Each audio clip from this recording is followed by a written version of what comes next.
Today's video was recorded on January 31st, 2023, and today's lesson is the third in our series on God's appointed feasts. Today, we're going to explore the meal that Jesus had with his disciples, what we refer to as the Last Supper, and we're going to see how that meal compares to the elements that are found in a traditional Passover celebration. Now, that Passover celebration meal today is called a Seder. Then what we're going to do is we're going to look at a seating chart of sorts of that meal, and we're going to see how knowing that basic seating arrangement from the first century, it helps you understand some of the things that are going on in the Gospels. And in particular, we're going to see the absolute genius manner in which Jesus interacts with Judas. It's actually really interesting once you can see where they're sitting and connect all the references. Now, make sure you subscribe to our YouTube channel. It used to be a big red button, but they've changed it, so depending on how you have your screen set up, it's either going to be a black button or a white button. Either way, make sure you subscribe to our channel. You can also find us in podcast format, either on Apple Podcasts or on Spotify. Podcasts obviously make it easier to take the lesson with you, so you can follow our show, turn on automatic downloads. That always helps us and the algorithms. And then make sure you leave us a rating and a comment. We always appreciate any feedback on our lessons. Okay, so we hope you enjoyed this lesson on the Last Supper and whether in it you can see the elements of a Passover meal. I think you'll really enjoy this one and be pleasantly surprised. All right, so I put there on the screen, you can see Passover meal with a question mark. Now, clearly, I'll show you in Luke. Jesus says, I've been looking forward to eating this Passover, but I just want you to know there is a debate going on. Was it an official Passover meal? Because if Jesus is the Passover lamb that ends up on the cross, then what's the meal that he's eating with his disciples? And so there's a lot of confusion. I'm not going to promise that we'll be able to solve it all today, but I just want to show you there's so much of what's in a Passover meal shows up in that Last Supper that, boy, if it looks like a duck and it walks like a duck, well, it's probably a duck. But you'll always find some scholar that'll say, no, it isn't. So just so you know, there's a gigantic debate. So this is the third week in our series on the Lord's appointed feast. God's setting an appointment for us to come in worship, and it's all part of this plan of redemption, as we'll see today. All right, this picture in the background, those of you who've been to a Passover Seder, you'll recognize a lot of the stuff that's here on the table. That's a Passover plate, cup of wine, and the matzah. Those are all symbols that go on with the Passover meal, and we'll talk about some of those tonight. But really, it's a huge debate, and I think that it's clear that the New Testament writers are telling us that it's a Passover. Now, it's definitely associated with Passover. So some people say, yes, it's obvious. We see all the symbolism. Others say, no, it's not.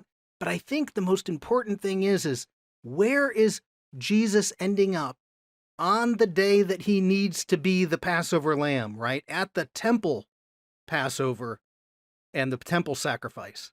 That's where God, and I think all of the stuff we're going to talk about, the Last Supper, is it a Passover? Well, it doesn't matter. Jesus is the lamb, and that's the most important thing.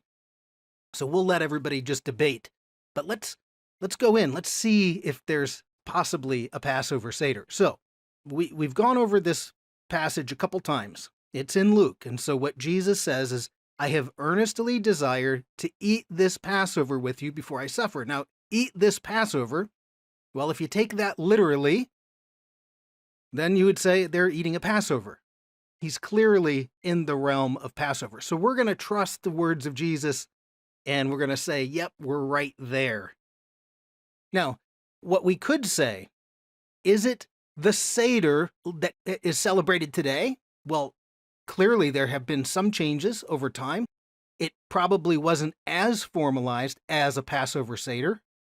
But the thing is that there's an element of human nature, right? You don't go hundreds of years trying to obey God's commands. Have a holiday such as Passover, especially under the rule of Rome. You're looking for a Messiah. You don't do that for hundreds of years and not come up with traditions. I mean, all of you know this, right? You bake a meal on a certain holiday, and then the next year you do it again, and by 4 years later, everybody expects that meal to be there. Because that's what human nature is. It happens. It drives us towards creating traditions and finding meaning. And so you can clearly see that stuff is being put together, whether it's as formalized in the idea of a Seder. I put on your handout under number 1, the word Seder simply means order. You eat a meal, it goes in a certain order, you tell the story of the Exodus out of Egypt. That's all Seder means, but it describes the whole meal. At the bottom of your sheet, and I mentioned this under number 1, there's a scholar by the name of David Daube. Well, he passed away in 1999. He's Jewish, not Christian, but he's a Talmudic scholar, expert in Roman law, biblical law, and New Testament Judaism. And so he has a book, New Testament and Rabbinic Judaism. Let me put that book up here. This is a great resource for all kinds of things that are going on inside the New Testament. So I definitely would recommend, if you don't have this in your library, it's an excellent one to have in your library. And one thing he mentions is that messianic expectations had developed around the Passover. And of course, that gets amplified when you're ruled by an oppressive foreigner, like the Roman Empire, right? So the holiday that God leads the Israelites out of Egypt, well, they're looking for that Messiah, somebody like a second Moses, to come lead them out from underneath the oppression of the Roman Empire and restore the kingdom. Well, it turns out the Messiah did show up, right? But Jesus, he's not showing up in the way that they're looking for him. They want a king to lead them out, to show them power and might. He says, nope, I'm going to show you forgiveness, loving your neighbor, devotion to covenant, devotion to God, right? All the way to the point of death. That's how you bring the reign of God to earth. And of course, many people didn't like that. So anyways, David Daube is a great resource. And of course, in that book, he connects this clearly to a Passover meal. So I want to start out with a little bit about celebration, because you could read 10 different scholars, you'll have 10 different opinions, and they're all drawing from information that's coming around the first century Judaism. But sometimes we think of first century Judaism as one thing and one thing only. But it's really not. So let me just go through this real quick. If we look at the Mediterranean, on your screen there's the Mediterranean. So the blue part is obviously the Mediterranean Sea. Jerusalem sits right here, southeast corner of the Mediterranean Sea. Little slice of God's creation, but on all sides they've got these huge empires, right? So Jerusalem is like the crossroads of everybody. That's pretty cool. He put his people right out on I-5 in California or wherever. So everybody can see it. Everybody has to cross through there. So down to the south, you have Egypt, you have Greece up to the northwest here on my map, upper left, Ephesus or Turkey. And then, of course, if you go to the east, you have Babylon. So if we say, look, we tend to think of Judaism as monolithic. It's one solid thing and everybody does exactly the same thing. But that's not true. It's much more divided, very much like Protestantism. Even within Christianity, we have different customs and different ways of looking at things.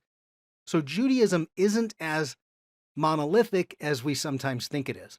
So if you just look at that ancient world, of course you have the Judaism that exists right around the temple. That's kind of what we mostly deal with, is that Judaism right around the temple in Jerusalem. But you also have a thriving Jewish community down in Alexandria, Egypt. Greek-speaking, thriving community. They love to get converts. Sometimes they were criticized by the Judeans as not being strict enough in getting their converts. So Alexandria, Egypt was a thriving Jewish population. Asia Minor, where Ephesus is, and Sardis, and all those great cities, they had a thriving Jewish community. Babylon, Babylonian Jews, there's some Jewish writings called the Babylonian Talmud. There's a thriving Jewish community in Babylon. Many of them never left after the exile. And the ones that came back recently, well, they settled in Galilee. So you have Babylonian influence, and they had their own customs and ways of looking at things. So if we go a little closer on the map, anyways, the whole point in this, right? The whole point in that is you really get, it's almost like little different schools of Judaism rather than one monolithic Judaism. So if we go closer into Israel, here's Jerusalem again. In the south, you have Judea. In the north, you have Galilee. And of course, Jesus lives in Galilee. His disciples are Galilean. Many Galileans were recent immigrants to Israel from Babylon, brought with them customs like rabbis and disciples and synagogues that they didn't have around the temple because you had priests and, you had the temple, right? You don't need a synagogue when you have the temple. So even they have, and here's the thing, if you live in Galilee, we had this question last week, do you follow every single precept that's from the book of Exodus? And the answer is no, because if you're in Galilee, you're not obligated to go to the temple every year. It's outside the bounds. I think it's like 30 miles they would expect that you would make it to the temple. So Galilee is outside of that. You didn't have to go every year. And you don't have the temple, so you don't do a sacrifice, a lamb, but you can still celebrate the unleavened bread festival. So there's going to be some differences that over time build up.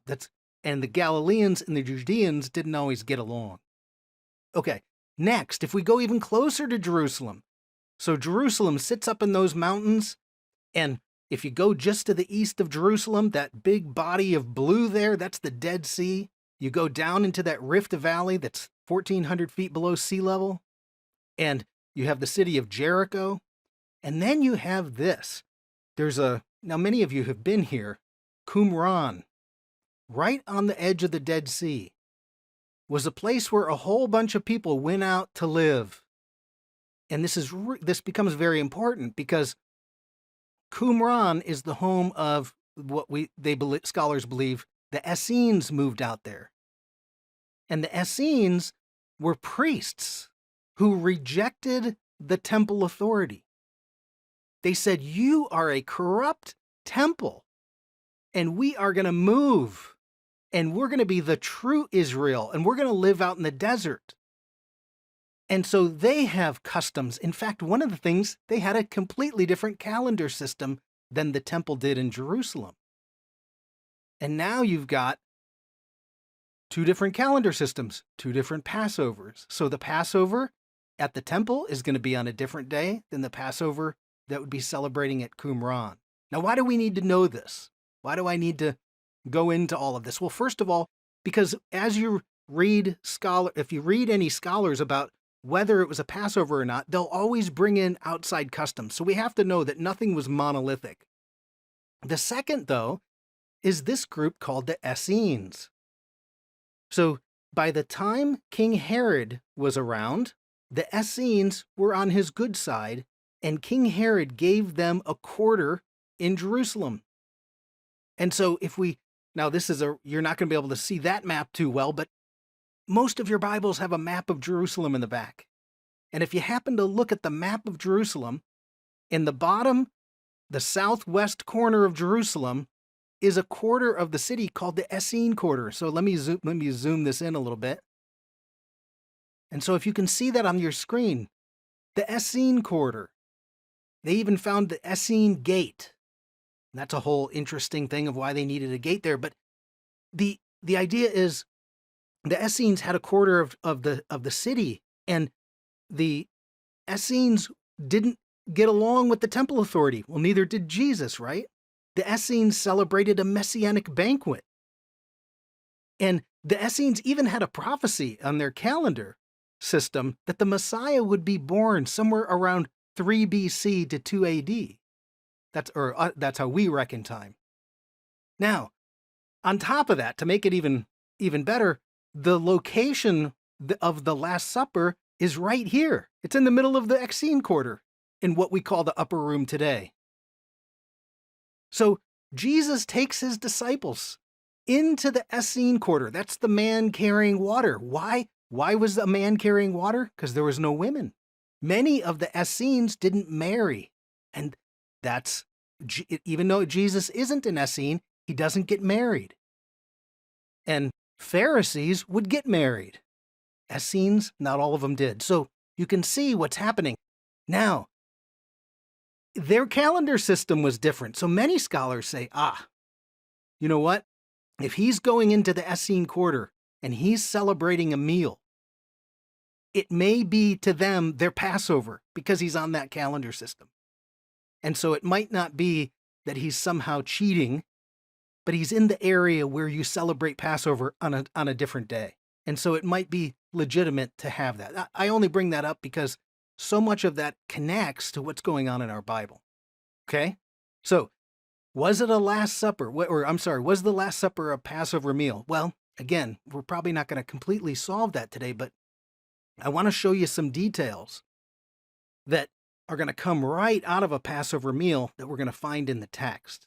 And again, the most important thing, the greater issue is not the meal so much as it is where is Jesus at the time of the Passover sacrifice at the temple?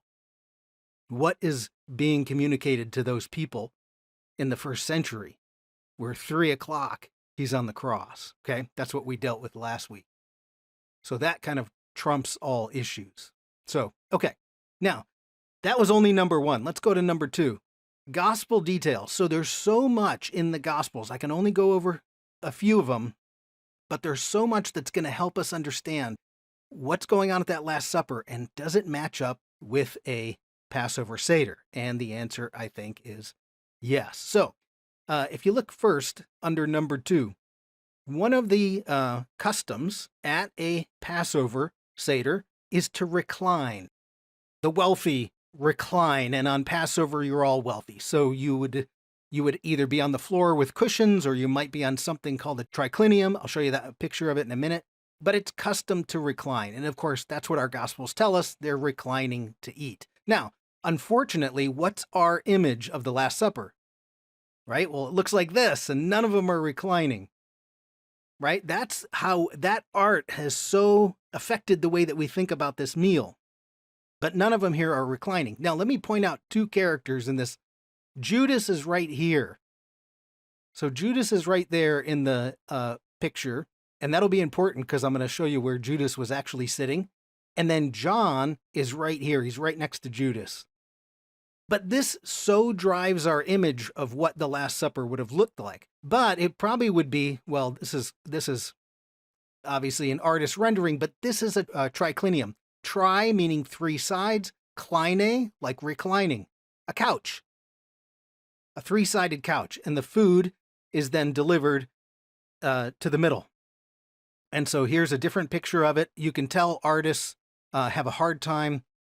They want to make sure all the faces face forward, so not everybody is reclining to their left. You always recline on your left hand. You eat with your right hand, because the right hand is the clean hand. The left hand in the Middle East is the dirty hand. You do not eat with that hand or shake anybody's hand or anything like that. So that's a triclinium. They're found everywhere. Everywhere. In fact, here's one. This is Herod the Great. Herod the Great built a palace. This is his triclinium. And you can see there's one side over here to the left. There's a side over here in the back, and there's a side over here to the right. That's at the Herodian in Israel. But tricliniums are everywhere, all over the Mediterranean. I'll show you too, like I mentioned, that artists they don't want to paint the back of somebody's head, right? So you have this guy. Look at this guy in the top here. He's eating with his left hand. He'd be kicked out of the table because you don't eat with your left hand. Same with the guy down here in the front. You lay on your left side, okay? And that's going to be important. This lesson helps us understand where everybody's sitting and how they're communicating at that Last Supper. Okay, so they're reclining, triclinium. We'll talk about matzah, the unleavened bread, because they're going into the Feast of Unleavened Bread. So that'll be part of the Passover. Something called bitter herbs to remember the bitterness of being enslaved. So you have bitter herbs, and that recalls the slavery. Of course, you'll wash it down with some wine, and that, of course, makes you glad. The next thing, 4 cups of wine. This is going to be obviously central because one of those cups of wine is central to what Jesus is communicating about his death. This picture is not on your handout. It would have been a 4-page handout if everything was on here that I wanted on here. But 4 cups of wine. You'll see how this plays out at the meal. The whole Passover is structured around 4 cups of wine. Okay, now why? Well, we'll get to that in a second here. So you have 2 cups of wine during the meal. So this line here divides during the meal till after the meal. Now you could see why the disciples are so tired in the garden afterwards. So 1, 2, then you have 3, 4 cups of wine. That's the 4 cups for the whole meal. I'll show you where this comes from. They have names. The first one, the cup of sanctification. Then you have the cup of deliverance. You have the cup of redemption. And then the final one, the cup of consummation. Okay? Now, where do they come from? Well, I put this on your sheet next to the 4 cups of wine.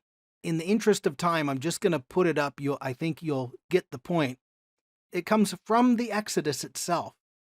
God says to them, he has 4 different expressions of redemption.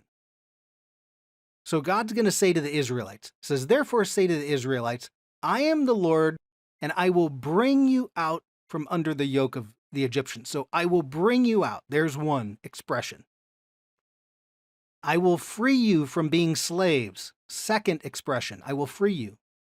I will redeem you with an outstretched arm and with mighty acts of judgment. Third one, I will redeem you. And then finally he says, I will take you as my own people and I will be your God. And that last one, I will take you.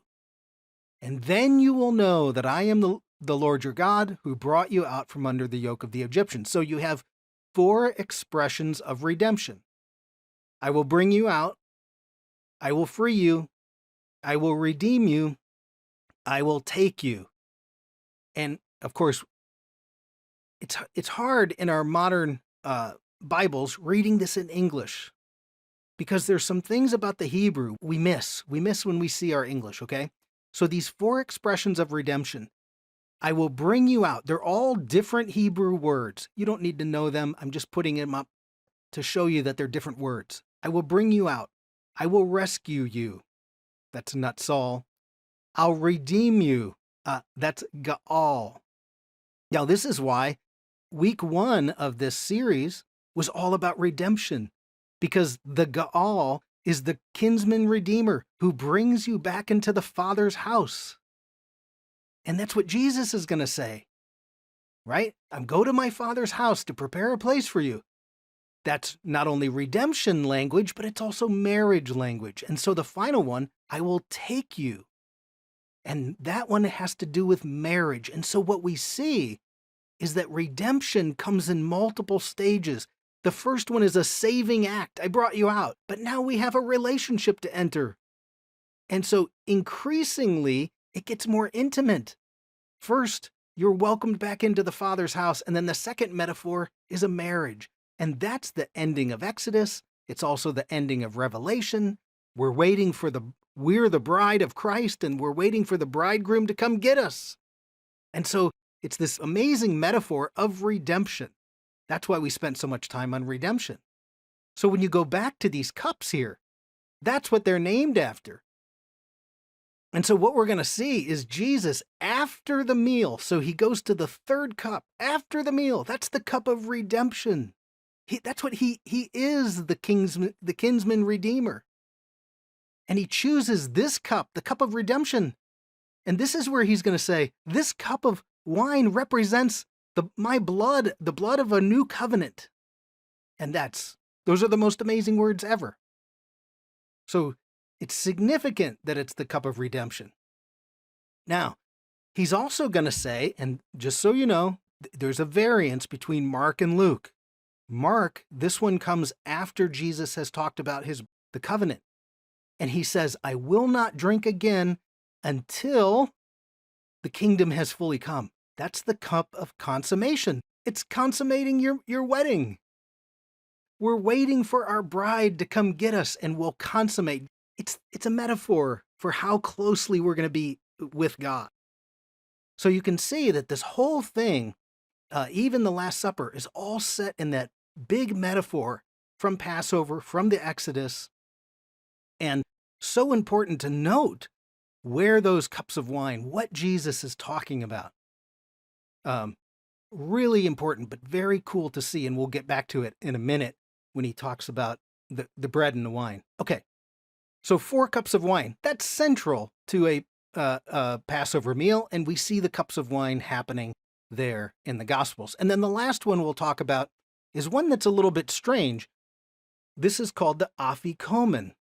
Now, afikomen, that's a Greek word that's borrowed. It's a borrow word, comes into the Hebrew writings on the Passover, but it's Greek. And one of the strange things is the rabbis don't know how it got there. They're just not sure how that thing got there. And David Daube, who I mentioned in the beginning, he suggests that by the 1st century, this afikomen takes on messianic significance, and that's exactly what we'll see tonight. So afikomen has to do with the matzah, but it's a ritual that's going on during the Passover meal that has to do with matzah. Okay, and you'll see how, God willing, you'll see exactly how it fits in with what Jesus is saying. So it's a mystery still how that afikomen got into a Passover meal. Okay, now we're on to number 3. Those are the details, and then we'll pick up a couple as we go along. But the first one, and this one is, I love teaching this because people are like, oh, that's what's going on in the text. It finally makes some sense because we have our we have our Last Supper image from Da Vinci, but boy, it just doesn't apply to what's going on there in the text. So number 3, it's a triclinium. The tricline, 3-sided table. Okay? So they have a triclinium. Luke tells us that disciples went into Jerusalem. They found a man carrying water, likely that Essene. They're in the Essene quarter. They go up for the meal. The Essenes had a messianic type banquet. Now, all of us want to place Jesus right in the middle of the table, right? So he can sit there and see everybody. But that's not Eastern. That's not how it goes. So Jesus would be right here. And he's the honored guest. And he's the honored guest because he's the oldest. So he's the honored guest. Well, and he's the rabbi. Now, you have to remember, I couldn't get a picture of a guy laying on his side. So remember, he's facing that direction. He's facing, Jesus is leaning on his left hand, facing that direction, if you see that little blue arrow. Okay, that's the honored guest. Then you're going to have 2 people, one on his left and one on his right. And then, of course, all the rest of the disciples are going to fill in. So you fill in around the table.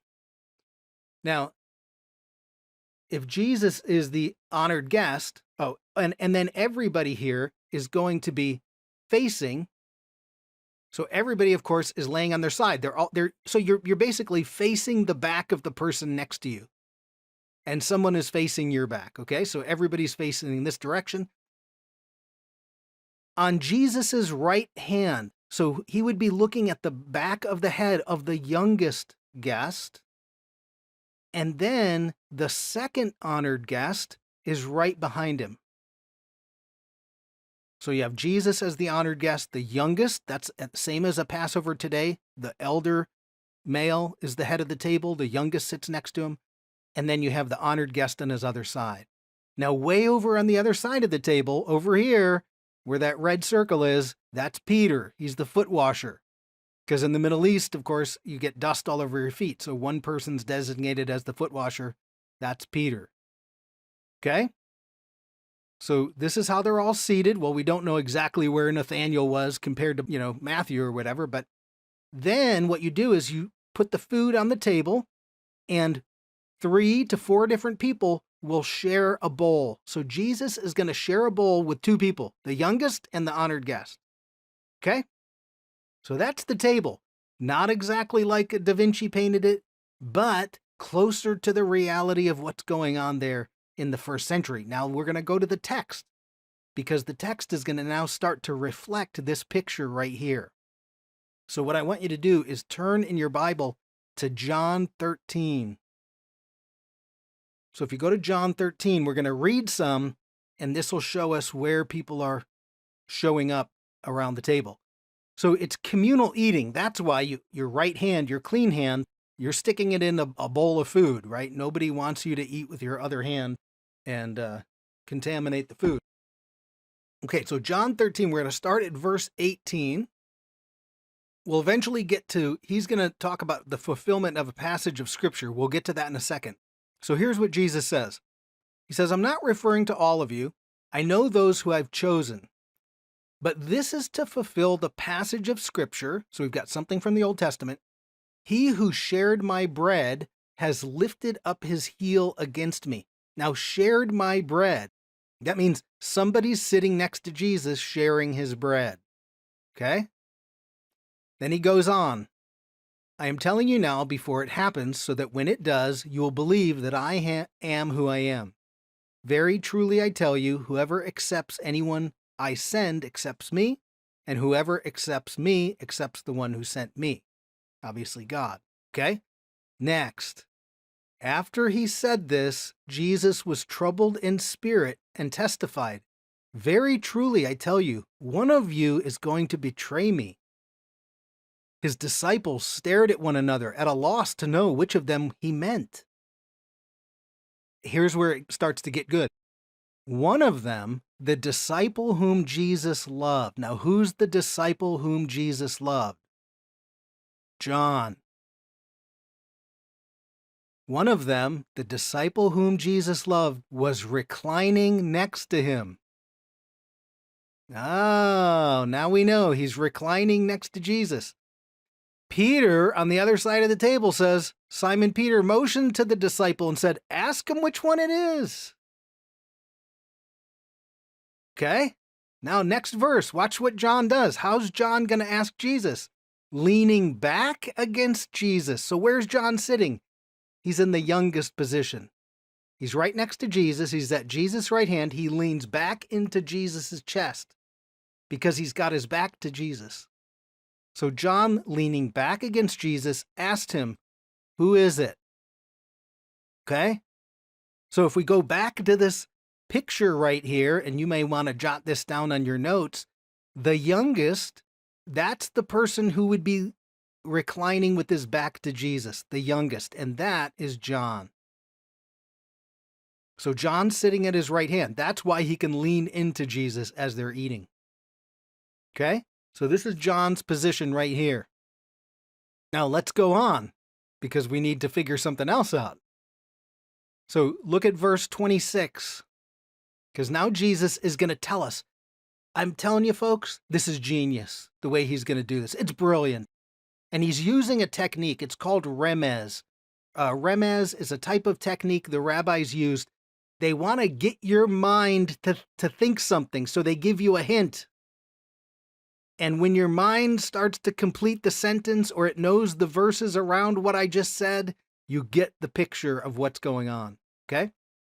So Jesus says, it is the one whom I give this piece of bread when I dipped it in the dish. Then dipping the piece of bread, he gave it to Judas, the son of Simon. Well, we say Iscariot. So who's sitting next to Jesus? Judas. Okay? Because they're laying down. Now, let me just real quick. We see this word, Judas Iscariot, as if Iscariot is his last name. Kind of like Mr. and Mrs. Christ gave birth to Jesus Christ. It's not his last name, right? Christ is a title. He's Jesus the Christ. He's Jesus of Nazareth. This is Judas. Ish. So here's how it goes. In Hebrew, the word for man is Ish. So Ish and Kiriot is a city in Judea. Judas is the only Judean of the bunch. So they're calling him Judas, Ish, Kiriot. Ish, the man from Kiriot. Ish means man. We kind of put that together and call him Iscariot. But that's very anglicized, and that's not really his name. Anyways, I just wanted to point that out about Judas.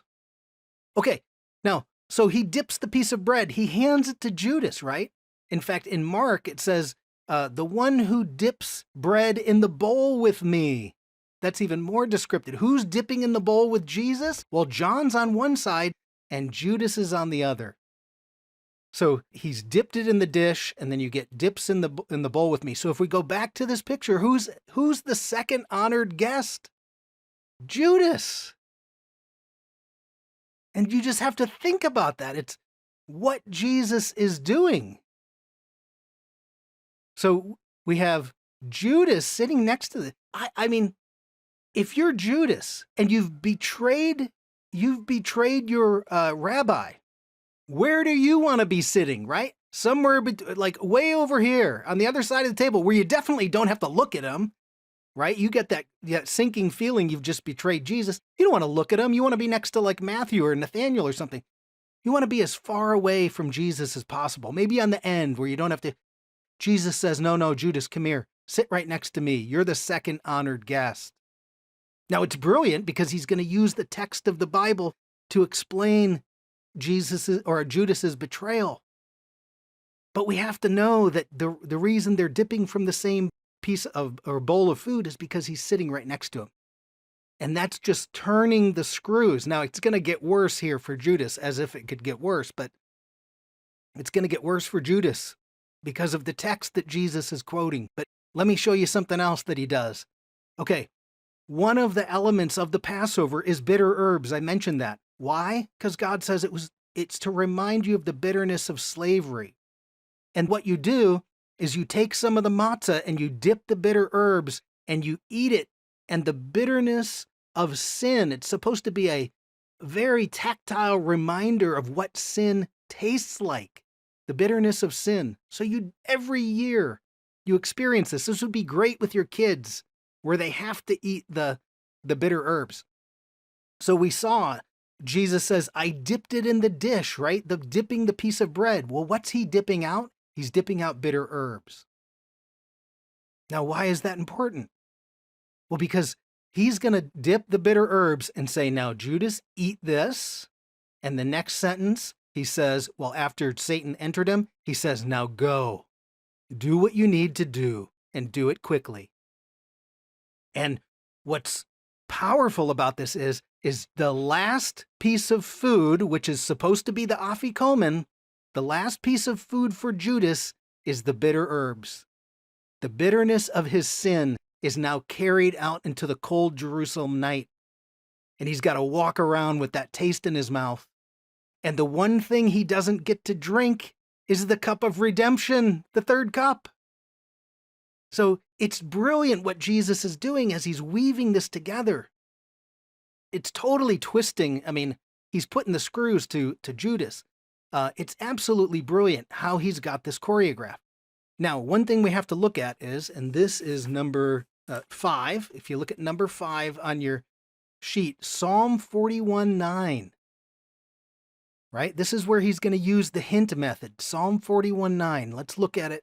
Well, first of all, John in John 13, he says, here we're going to fulfill the scripture. He who has shared my bread has lifted up his heel against me.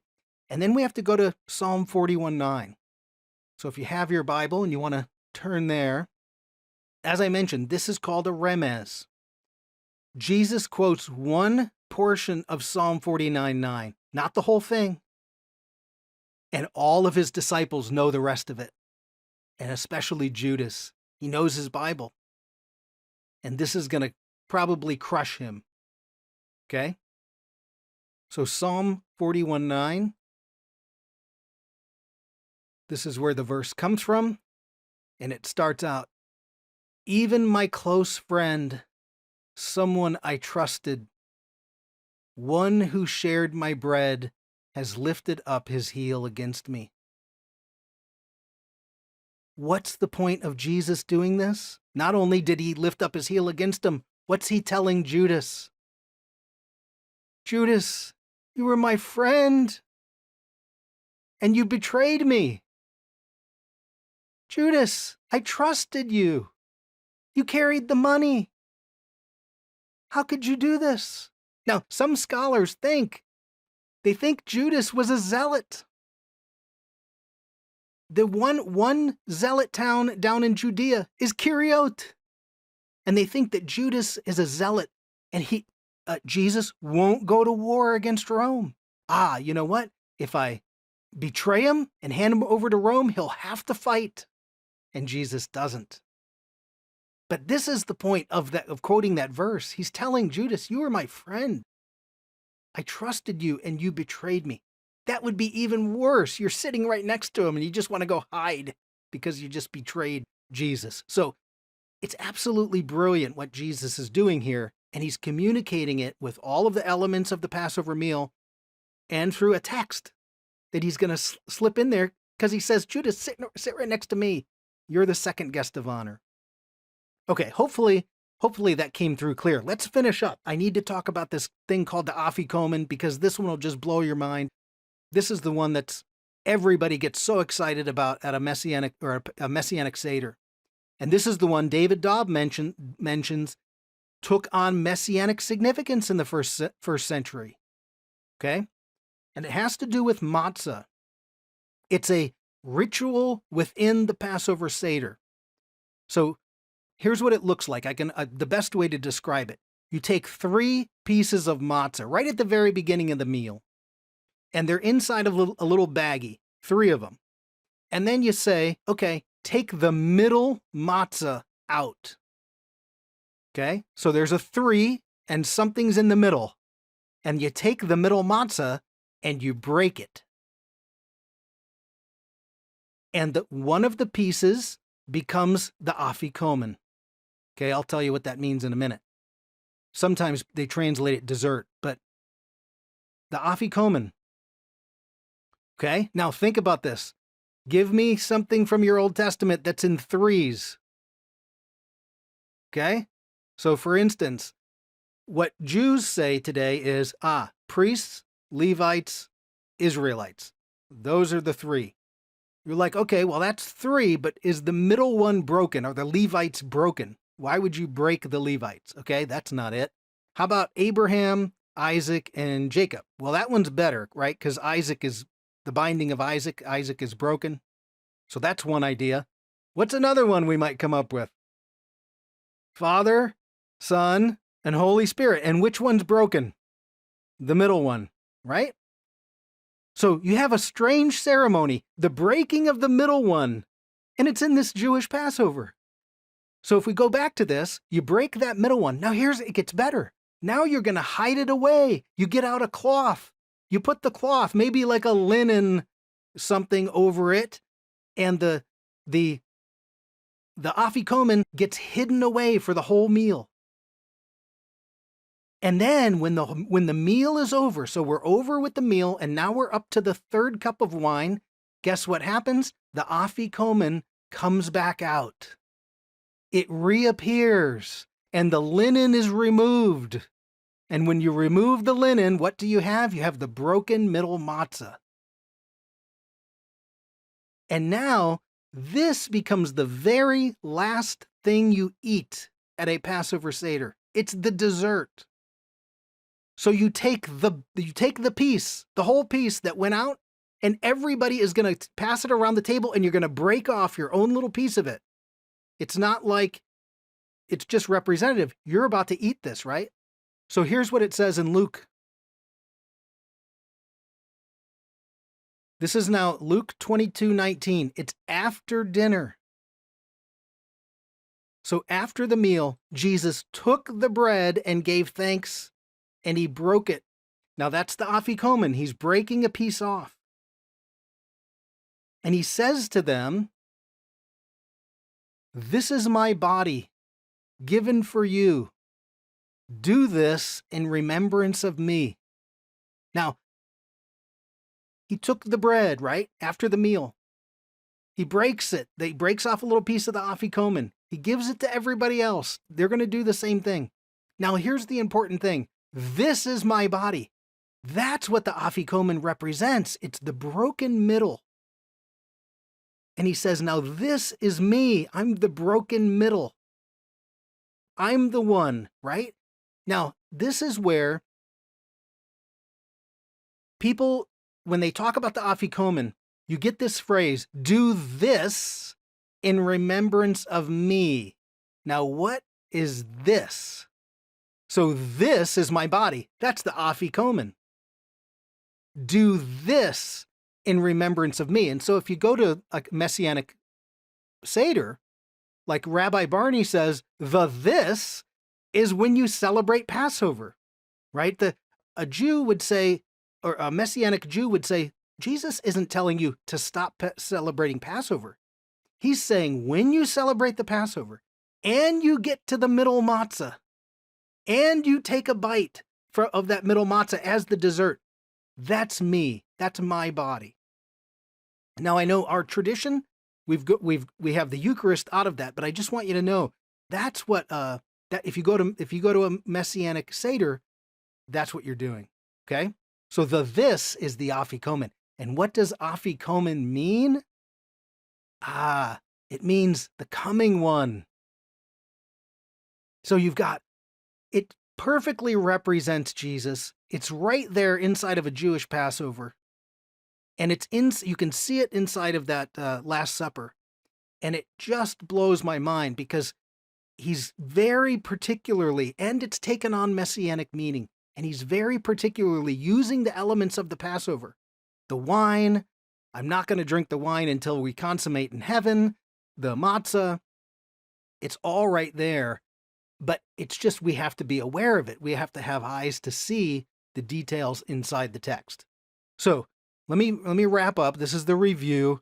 I'll just mention a couple of the highlights. I know that I just put a lot of information on you guys, but you recline. That's what the text tells us. The text says they're reclining at the meal, and you recline because you're wealthy on Passover. And John leans back into the chest of Jesus. The only way that can happen, unless he's sitting on his lap, is if they're laying on their side, reclining on their side.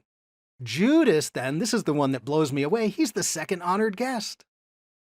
And it's genius what Jesus does with the bitter herbs. He sends him away into the night. No cup of redemption. And then the afikomen, it's just the last thing you eat at the meal. It's the dessert of the meal, and it's the broken middle one that Jesus is pointing out. Of course, that's called the coming one. Okay, so that's a lot of stuff. Thankfully, this will be a video that you can go back and watch it again in a few days if you choose to. It really does take a little bit of time and meditation to put all these details together, but when it does, you can start, things start jumping out at you as you're reading the Last Supper.